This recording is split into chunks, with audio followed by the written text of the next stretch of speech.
దేశవ్యాప్తంగా రాజకీయ ప్రచారాలు హోరెత్తిపోతున్నాయి. నేతల విమర్శలతో వాతావరణం వేడెక్కిపోతోంది. తెలంగాణను అకాల వర్షాలు పలకరించే హైదరాబాద్లో వర్షం బీభత్సం సృష్టించింది. ఈసీ ఆంక్షల కేవలం ఏపీపైనేనా, కేంద్ర ప్రభుత్వానికి వర్తించవా అంటూ ఏపీ సీఎం చంద్రబాబు ఈసీని ప్రశ్నించారు. తన పోరాటం వ్యవస్థల మీద కాదని, వ్యవస్థలను నిర్వీర్యం చేస్తున్న శక్తులపైనే అని ఆయన ప్రకటించారు. ఇక ఇవాళ సూపర్ ప్రైమ్ టైం కథనాల్లోకి వెళ్లిపోదాం.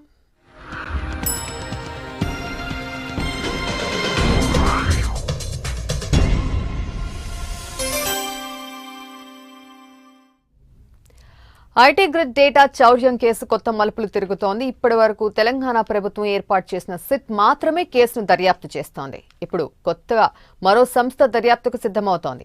ఆధార్ వ్యవహారాలను పర్యవేక్షించే ఉదయ్ ఓ ప్రత్యేక ఎన్ఫోర్స్మెంట్ డైరెక్టరేట్ ను ఏర్పాటు చేసి కేసు విచారణ చేపడుతోంది. ఈ కేసులో కేవలం ఆంధ్ర, తెలంగాణనే కాకుండా ఇతర రాష్ట్రాలకు సంబంధించిన డేటా కూడా బయటపడడంతో కేసును సీరియస్ గా తీసుకుంటున్నారు.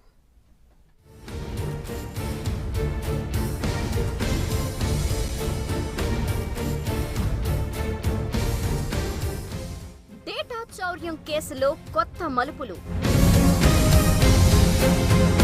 కేసు విచారణకు ఉదయ్ ఆధ్వర్యంలో ప్రత్యేక విభాగం. ఐటీ గ్రిడ్ సర్వర్లలో ఇతర రాష్ట్రాల డేటా. తెలుగు రాష్ట్రాల్లో సంచలనం సృష్టించిన ఐటీ గ్రిడ్ డేటా చౌర్యం కేసు ఇప్పుడు కొత్త మలుపులు తిరుగుతోంది. ఇప్పటి వరకు ఈ కేసును తెలంగాణ ప్రభుత్వం ఏర్పాటు చేసిన సిట్ మాత్రమే దర్యాప్తు చేస్తోంది. ఇప్పుడు ఆధార్ కార్డుల నిర్వహణ వ్యవహారాన్ని చూస్తున్న ఉదయ్ కూడా రంగంలోకి దిగుతున్నారు. ఉదయ్ ఆధ్వర్యంలో పనిచేసే ఎన్ఫోర్స్మెంట్ వింగ్ ను ఈ కేసు విచారణ నిమిత్తం రంగంలోకి దించాలని భావించింది.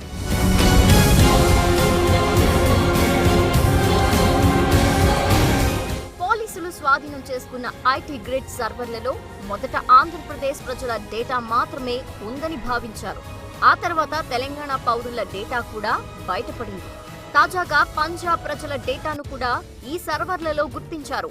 మొత్తంగా చూస్తే ఇప్పటి వరకు 9.8 కోట్ల మంది ఆధార్ డేటా ఆ సర్వర్లలో బయటపడింది.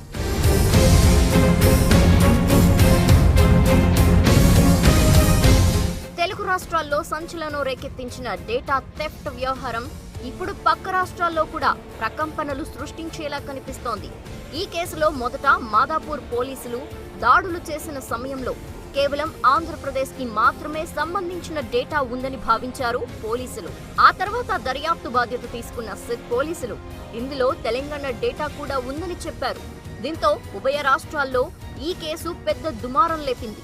మొదట స్వాధీనం చేసుకున్న 40 హార్డ్ డిస్క్లను పోలీసులు ఫోరెన్సిక్ సైన్స్ ల్యాబొరేటరీకి అందించారు.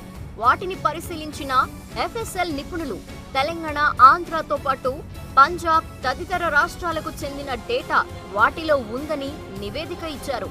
దీంతో ఉదయ్ అలర్ట్ అయింది. విచారణకు ప్రత్యేక టీంను నియమించింది.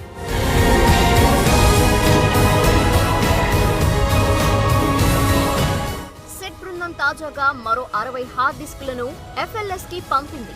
వీటికి సంబంధించిన నివేదిక వస్తే ఏ రాష్ట్రాలకు సంబంధించిన పౌరుల జాబితా ఉంది, అక్కడ ఎవరి ప్రమేయం ఉందన్న విషయాలు బయటకొచ్చే అవకాశం ఉంది. మొత్తంగా చూస్తే ఈ డేటా చౌర్యం వ్యవహారం ఇప్పుడు దేశమంతా రచ్చరచ్చ అయ్యేలా కనిపిస్తోంది.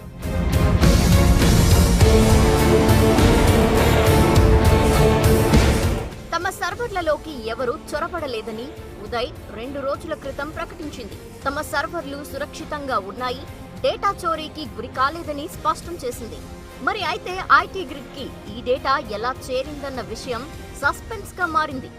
వివిధ రకాల ఆన్లైన్ సర్వీసులు అందించే సర్వీస్ ప్రొవైడర్లు వినియోగదారుల నుంచి ఆధార్ నెంబర్లు, ఇతర వివరాలు సేకరిస్తారు. అయితే ఆ వివరాలు గోప్యంగా ఉంచాల్సి ఉంటుంది. అటువంటి వారి నుంచి ఈ డేటా లీక్ అయి ఉంటుందన్న వాదనలు వినిపిస్తున్నాయి.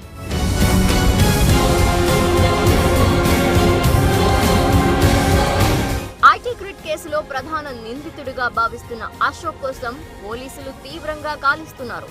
ప్రత్యేక టీంలను ఏర్పాటు చేసి మరి వేట కొనసాగిస్తున్నారు.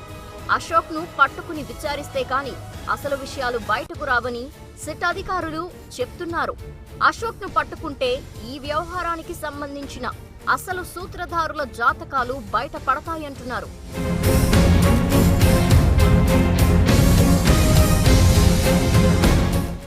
అధికారులు స్వాధీనం చేసుకున్న ల్యాప్టాప్స్, కంప్యూటర్లను ఐటీ నిపుణులు పరీక్షించిన తర్వాత ఊహించని రీతిలో భారీ స్థాయిలో ఇతర రాష్ట్రాల డేటా కూడా వాటిలో కనిపించింది. తెలుగు రాష్ట్రాల్లో ఎన్నికల సందర్భంగా ఈ వ్యవహారం బయటపడటంతో ఓటర్ల లిస్టులో అక్రమాలు జరిగాయన్న అనుమానాలు తలెత్తాయి. అయితే ఇది తెలుగు రాష్ట్రాలకే పరిమితం కాలేదు. ఇతర రాష్ట్రాలకు పాకేసిందేమోనని కొందరు ఆందోళన వ్యక్తం చేస్తున్నారు. వివిధ రాష్ట్రాల్లో విడతల వారీగా ఎన్నికలు జరుగుతున్నాయి. ఆయా రాష్ట్రాలకు చెందిన నాయకులతో కూడా ఐటీ గ్రిడ్ కంపెనీ ఒప్పందాలు కుదుర్చుకుందేమో అన్న అనుమానాలు వ్యక్తమవుతున్నాయి.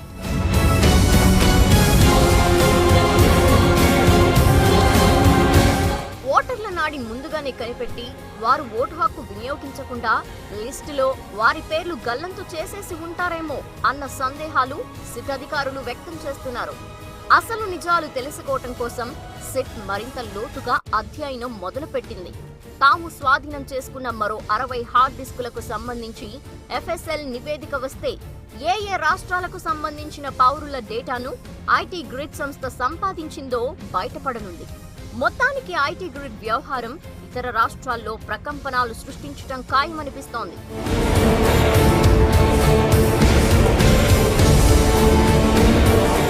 తెలంగాణ సిట్తో పాటు ఉదయ్ నియమించిన ఎన్ఫోర్స్మెంట్ డైరెక్టర్ అధికారులు ఏం తేల్చనున్నారోనని తెలుగు రాష్ట్రాల ప్రజలు ఆసక్తిగా ఎదురు చూస్తున్నారు.